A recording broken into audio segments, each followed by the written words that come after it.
kidogo tu volume. Is that better? Yeah. Stephen Leto, can see you. Nisana. Us in the team that has now commonly been referred to as the People's Loyal Opposition. So my colleagues are fully behind this statement.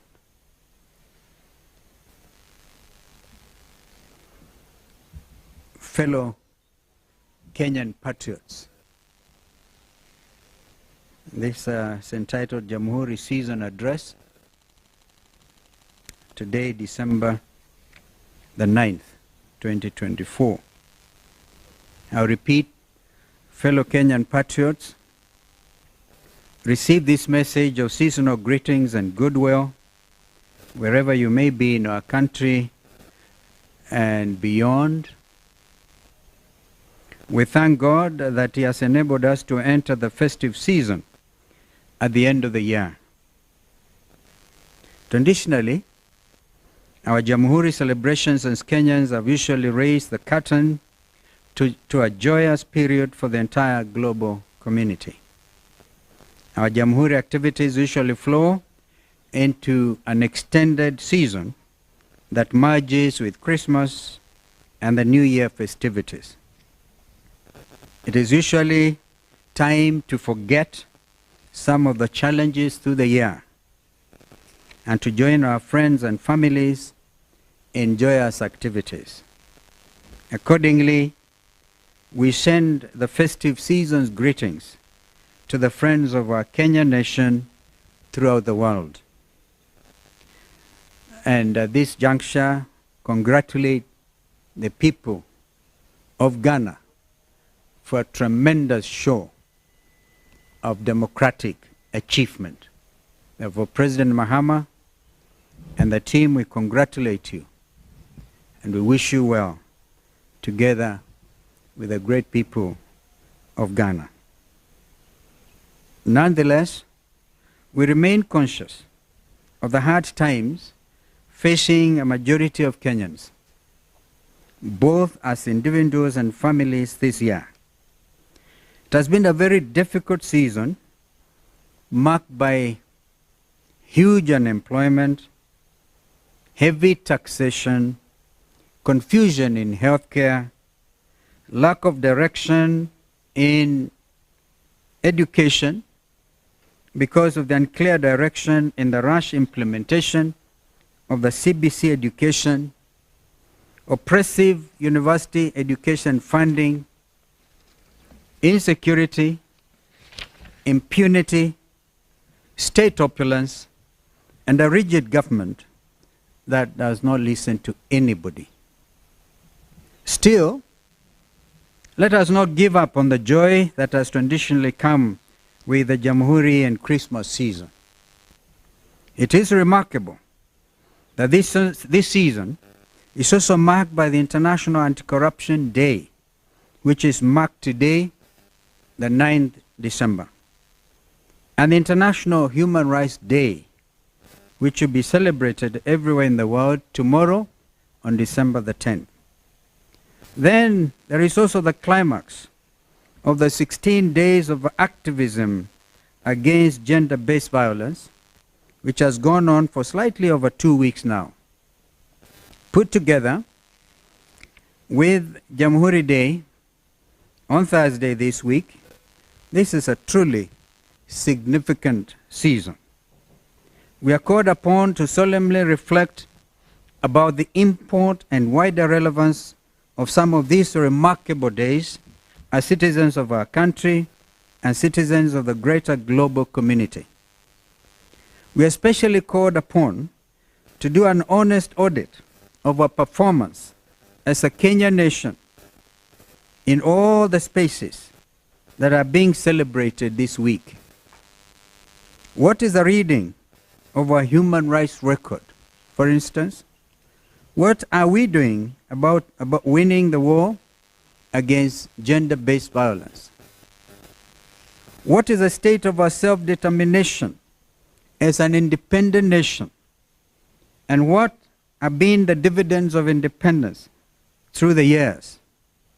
What gains have been made, if any, under the Kenya Kwanza regime?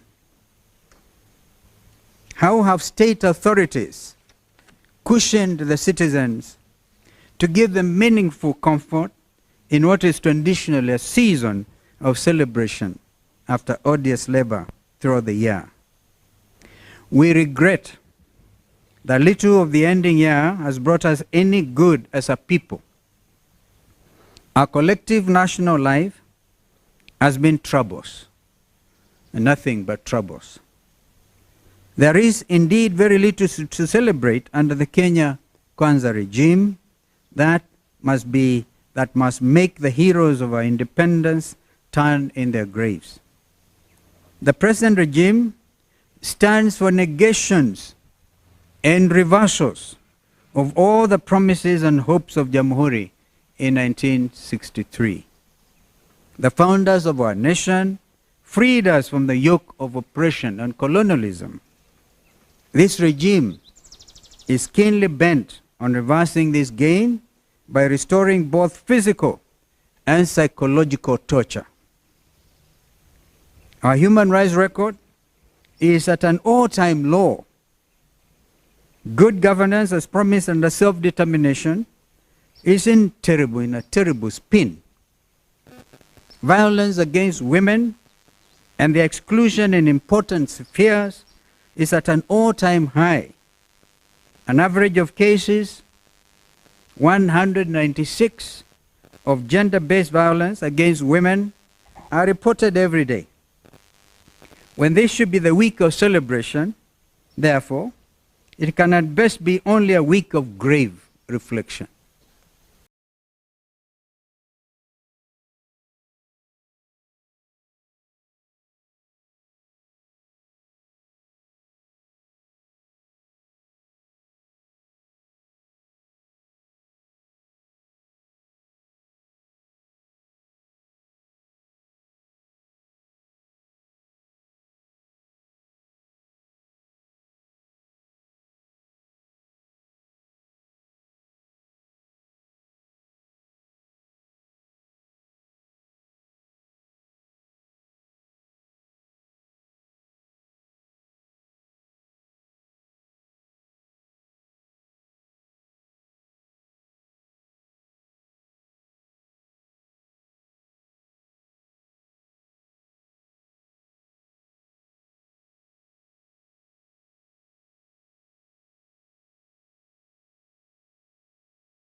By Mother Nature. Floods hit many parts of our country. Kenyans drowned in flood waters as the state looked on, unmoved. And remember, Mathare, remember, without any effort at all to give them the comfort of alternative shelter. The Kenyan state reported that it had set aside hundreds of billions of shillings as floods disaster management funds. To date, we don't know what happened to those monies. Images of marooned families in the middle of heavy downpours and floods still haunted the conscience of men and women of goodwill. Forced demolitions still continue even today, under one pretext or the other. The objective is to grab public under the amorphous, so-called, I quote unquote, affordable housing project. This project is shrouded in blatant opaqueness. This can only speak to corruption in high places in a compromised national state. Unfortunately, when Kenyans ask questions about this opaque project, They're accused of being unpatriotic, tribal, hostile to the government, and idle. Indeed, wenye upepo mbaya. Both the opacity and the hostility by the state against inquiry speak to only one thing: corruption. We have bad news for President William Ruto and his pawns. No amount of blackmail or intimidation will make us relent on asking questions about corruption in our country. We are going to talk about corruption, and we are going to fight it too. Like we did. We went to court against the Andani JKI takeover. No amount of threats, intimidation, abductions, and disappearances, or even killings, will stop us from demanding accountability. We are not just asking, we actually demand accountability. It is in accordance with the rule of law, in accordance with our Constitution 2010. It has also been a season of confusion and unrest in our schools, in our hospitals, and in our universities. Moi University is a glaring example of misrule. We have seen confusion in our airports and across the counties, all owing to what can only be described as felonious conduct by Kenya's national executive. Professional staff in these places have spent months at a time on strike. The government has failed to honor legitimate collective bargaining agreements with teachers, with university lecturers, with doctors and other health workers, as well as with university staff. Other Kenyans have gone on strike out of fear of loss of jobs and livelihoods due to reckless decisions and actions by a short-sighted and uncaring government that entered into such shameful deals as the obscure Adani tenders. There are such fears in the Airports Authority and among members of the now defunct National Health Insurance Fund, NHIF. Meanwhile, the Social Health Authority, SHA, that replaced NHIF, is in a state of thorough confusion. Kenyans are dying every day for want of health care because of the confusion in SHA. Was this SHA intended in the first place as a scam? Almost as if it has been in the grip of some mysterious forces from the spiritual world, Kenya Kwanza is visiting untold atrocities upon its citizens. This has been the season of abduction, disappearance, torture, and killing of Kenyan youth. In all this, the government has feigned ignorance. The year we are about to end will be recorded for the battering in the streets and for the killing of our Gen Z youth. Their only sin was that they came out to exercise democratic self-expression and to stage peaceful protests against an untrustworthy regime that has gone rogue. And how did the regime act? They did a parallel of goons to turn otherwise peaceful, legitimate protests upside down. Our youth protested against oppressive tax policies and against bad financial laws and practices. They demonstrated against shameless displays of opulence and of corruption in high places in government. For this, they were battered, their heads were violently opened in the streets. Those pictures outside the National Assembly are still fresh in the minds of Kenyan parents. Their lives were taken away in the prime of youth. They were shoved into gunny bags and thrown into dump sites like bad rubbish. What government does this anywhere in the world? in the 21st century. I recall when we had to go and join the people of Embakasi South and witness that terrible, terrible sight. If it was a responsible government, by now they would have sent the Army, National Youth Service to clean up that mess. But do they care? This regime is determined to reverse the democratic gains that Kenyans have made over the years. It has captured the legislature and reduced it to a cheap rubber stamp for the executive. And today, it is busy stalking the judiciary with the same intents. We hail Kenyan youth for standing up to this oppressive and corrupt regime. We assure them that they are not alone. They are our children. Their welfare is of the greatest import to all of us. We shall not look on as their future is stolen from them by an uncaring regime. We are going to fight for you and with you, especially in the new year. To that extent, we will give direction not too long from now. Prepare for the start of what I call the final liberation of our country. We are sending a warning to the abductors and to the killing squads. The writing is on the wall. Your days are truly numbered. We intend, including court advisory, to send our officers to Haiti.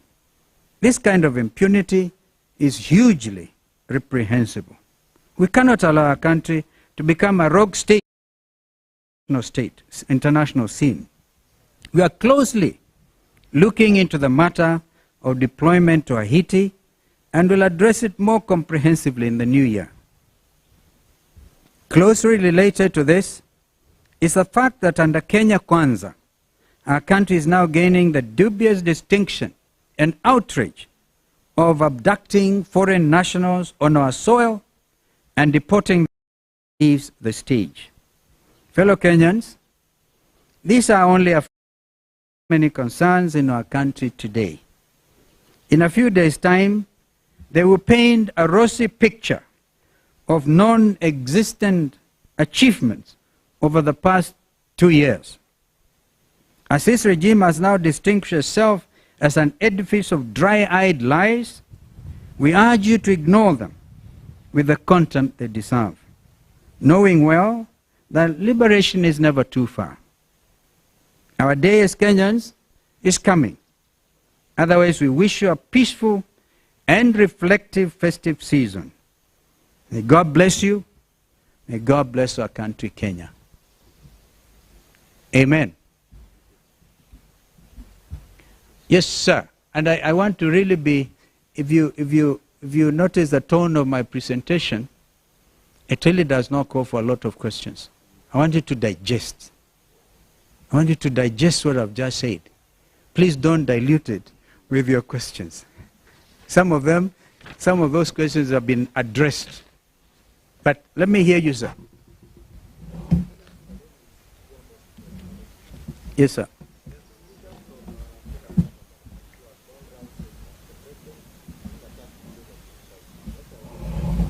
That's what I'm saying. For example, oh, hi. Babayao, I wish he could answer some of these questions. You know, that is defeatist. We are one nation under God. So please don't run to your tribal cocoon and give us that kind of trash. Another question, sir? Yes, Steve. Yeah. Yes, sir.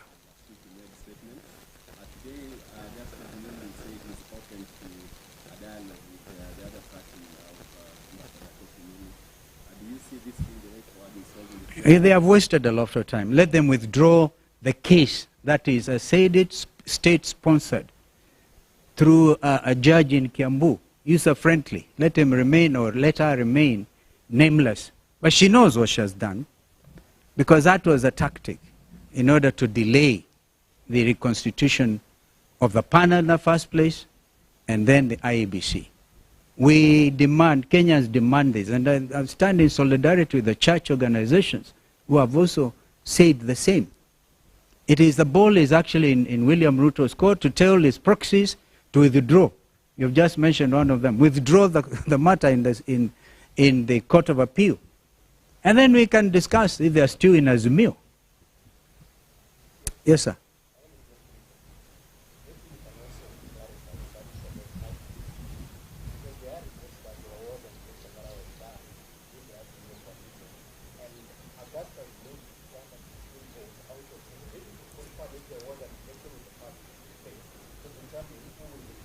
So first of all, an election based on what law? Number one.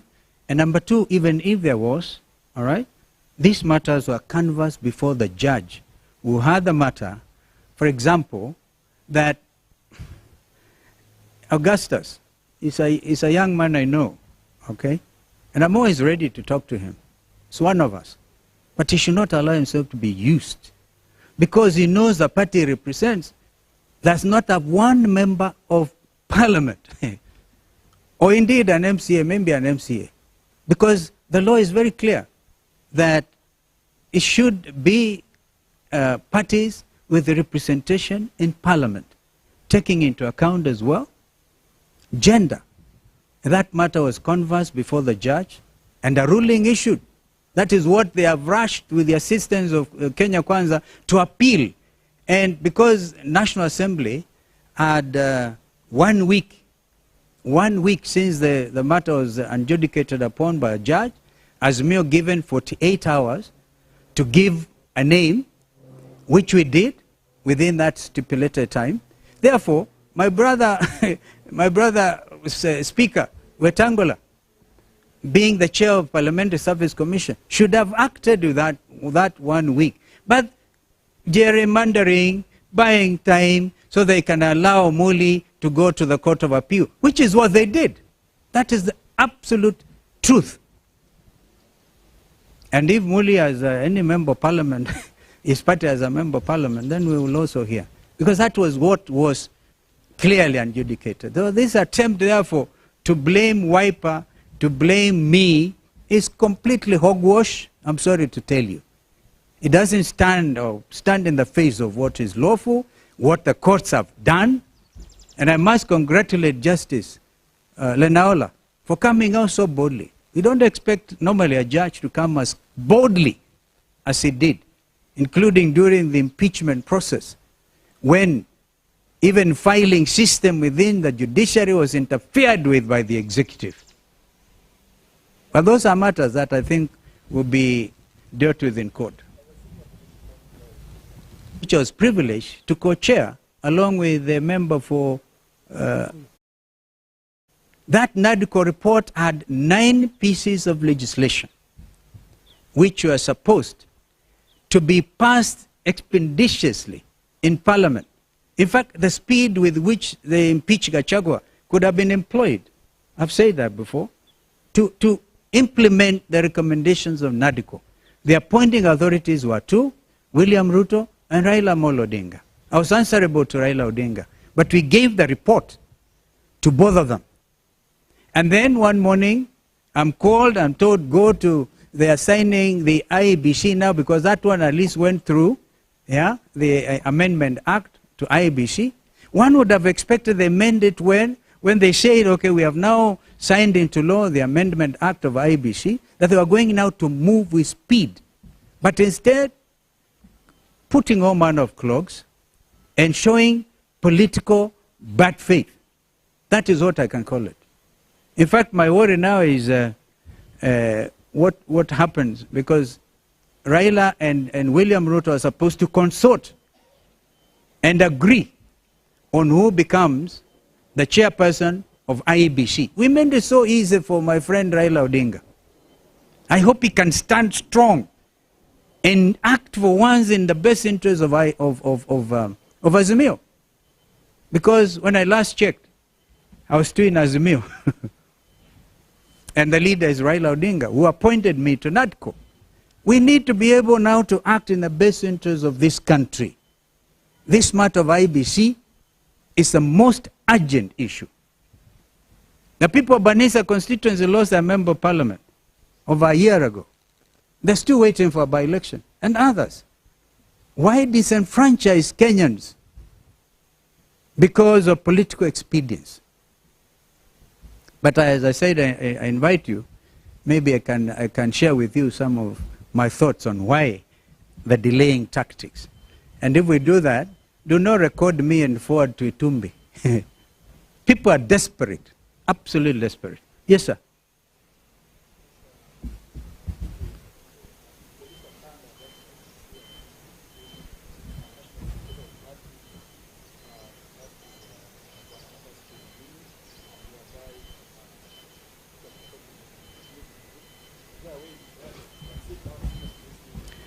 Yeah, I said Muli is one of us. He comes from my home county. Yeah, he tried to run for speakership of Kitui. He wasn't successful. I certainly wish him well. And if there's any way I can help him, but let him not be used as a proxy to delay an important national matter. Of course, that recording by Tumbi, which is a strange thing, had to do with, because Augustine Muli went to the office of Junet Mohammed, who is, of course, the secretary. As we speak, the Secretary General of Azimio is Junet Mohammed. And that is the last very important thing up to date Junet has done. Because he forwarded the name of Dr. Koki Muli in accordance with what he had agreed within Azimio.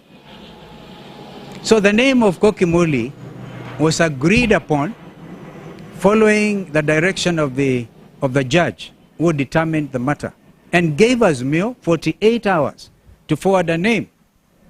That supersedes what you are talking about, my friend. Who was it who was asking that question about who may have garnered what votes, whatever? That did not take into account the fact that the national, whatever the party is, yeah, because there are 23 parties, by the way, in Azimio, yeah, but one had to have a parliamentary party. And everybody in this country knows Wiper Democratic Movement is a parliamentary party. And by the way, Professor Adam Solo went in easily because Raila and us that time had agreed on the formula, which formula was messed up by the political party's liaison team. That is the whole story. They liaised, they tried to say, oh no, we want to teach, I don't know who, what lesson. I think a lot of them have since regretted. And we are moving. We want as strong as Azimio. Even if they do not have membership in parliament, there's 2 members of the coalition. But unfortunately, the law stipulates, you have to have at least membership in the House. And this is the clogging. But I'm telling you, the truth of the matter is the state interfered, okay, to make sure that Koki Muli's name is not forwarded. Unfortunately, the names have to be forwarded as a team, the 9 of them. And I think my friend Weta knows the truth.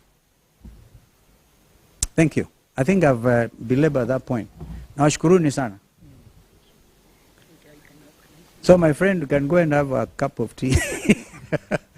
Asanteni sana, Mungu abariki. And surely have a wonderful festive season. Asante.